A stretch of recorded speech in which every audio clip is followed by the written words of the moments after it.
Svadhyaya means self-study, and study of the world, of scriptures, and self. This is a really important one of the sutras because only through self-study can we recognize our behaviors to be able to emit change, to be able to even follow all of the other sutras. We can't possibly really do no harm, the number one sutra of Ahimsa, unless we can see where we do harm.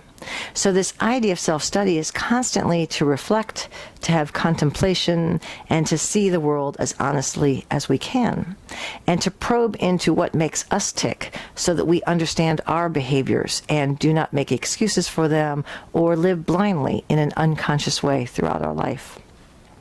So many people interpret this as just studying the Vedas or the scriptures, and that is a part of it for sure. But even when I study the scriptures and I get the teachings, I need to apply them to my life. I need to then figure out how I can embrace them and manifest them so that they become alive and they become something that will enhance the vibration of the world, myself, and everything that I come in contact with. So one of the ways we practice Svadhyaya in this course is by asking you to journal and to actually seek within how you feel about all of the lectures that we have. And this is really important because if I don't do that, it's just an academic pursuit. And an academic pursuit does not teach us, does not spiritually propel us forward, and doesn't really have application. So we need to do this constant, revisiting of self and how we tick. Another thing with Svadhyaya is this idea of can I unveil layers of delusion piece by piece to go deeper. And so we think we know ourselves so well, and there are certain habits I know, there are certain things I know, there are things I accept about myself, but they may have been put there by another person. Such as if someone randomly told me when I was a child that, oh, that's really funny drawing. Can't you draw between the lines? You're not very artistic, are you? And somehow that seed goes in there, and then one more incident happens. I go to school, and they have a prize in the art class for who has the best, piece of art that we created. And it could be that I didn't win, and other people were praised for their incredible gifts and talents. And suddenly I decide, that's because I'm no good at art. I've never been good at art. I'm just not artistic. And how many people have a self-definition that they're so sure that they know themselves, oh, no, that's just not me. I'm not an artist. I'm actually really good at math, or I'm really good at literature, but I don't do art. And usually that's not a truth. That is your truth because of experiences you've had. Only through self-study and really probing into what makes us tick can we learn and maybe come to the conclusion that, oh, it's not that I'm not good at art. It's that art intimidates me. I haven't really applied myself. I've never applied myself because I've assumed all along that maybe I wouldn't be good at art.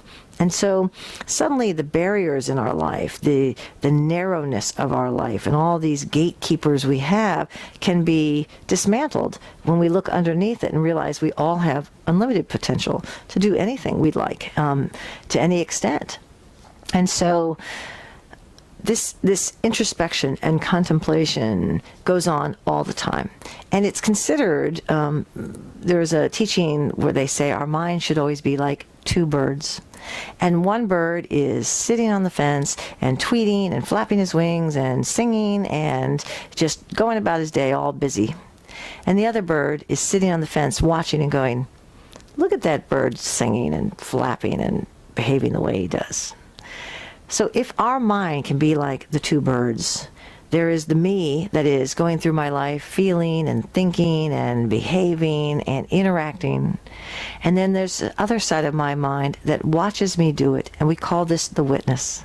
And the witness is always noticing.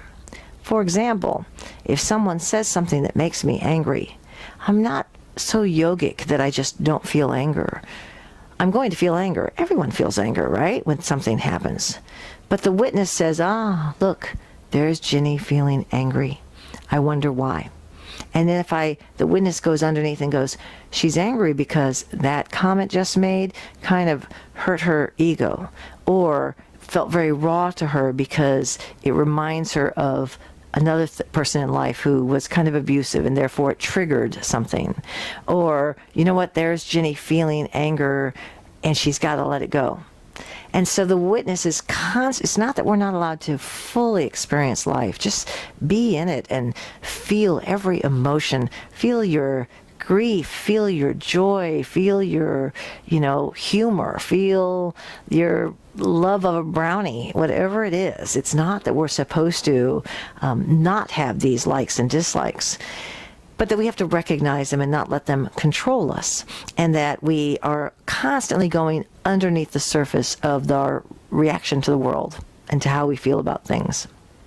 This allows us to let go of things. They say we store the issues in the tissues, and often we store pain in the body and other instances of things that happen to us. But through Svadhyaya, we get underneath, we understand them, and it allows us to let them go because we diffuse the power that these incidences have in our life. All right, to be so dramatically difficult. And our feelings are, I'm allowed to recognize that I am angry. I'm allowed to recognize that that was a hurtful comment without just holding on to the hurt or the anger within us. So this constant way of self-study also begins with meditation. And so, often people think meditating is I just have to sit and clear my mind. And that is, one goal of meditation to some point. But often we meditate on something, and that meditation can be on the chakras, or it can be on some emotion we're having. And I can meditate on forgiveness if I am feeling angry at someone. And instead of just I feel the anger, I acknowledge it, my witness notices it, and then I will sit in contemplation and I will start the diffusing self-study of, I'm feeling anger for this reason, and it's not necessary. And the teachings have taught me that I can, through forgiveness, find release of this anger. And therefore, I will sit and work on that meditation. I will work on forgiveness privately through my thought processes. And this brings me to that place of total relief. And so the same thing can be done with journaling. If I come to my journal, it's very much like that kind of meditation where I'm exploring deeply what I think, what I feel, and allowing that to come out of me, to fully experience it and let it go in a place that doesn't do damage to others, all right? Because I've just processed on my own. So Svadhyaya is a constant processing, and I hope throughout this course and beyond you will be working on that. We ask you to journal the Yoga Sutras in this course, but my advice is to have a yoga journal at all times and to journal everything you learn, to capture the moments of your journey. And that way you have them to look back on, to see how far you come as you evolve and change. It's a fascinating thing. You have to have a curiosity about life and a curiosity about yourself to enjoy coming back to the page again and again. And if you look at life as a tremendous adventure, and if you look at learning yoga as a tremendous journey into the self, instead of journaling, doing a journey outward on vacation inward. Find out who you are. And it's this assumption that you already know who you are, which thinks, I already know me, I'm kind of boring. I need to go to Bali and meet another culture.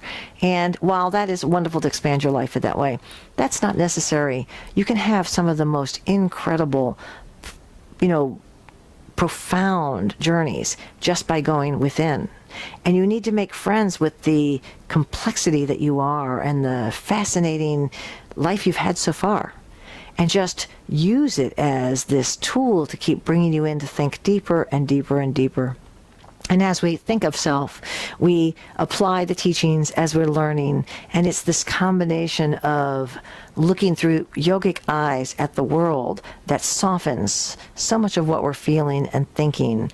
And pretty soon you find, I am in a state of bliss. I am in a state of joy, and I can access it very simply. And now people don't trigger me so often. And what I'm writing about is not so much these volatile feelings, but I'm writing about how interesting it is that there's chaos all around me, and yet I can still access this beautiful calm and these wisdoms that come to me, that help me to maintain my balance and maybe become an agent for change for others. And that's the biggest part about being a yoga teacher. It's that we apply these teachings to our own lives, we become stronger and stronger, and then we are an agent for change for others, because through example and through the fact that I can speak of these teachings with a tremendous conviction, because I've applied them and they work. I've seen it, I've felt it, and if it works for me, it can work for you. So keep writing, keep contemplating, and just continue a lifetime of self-study. Namaste.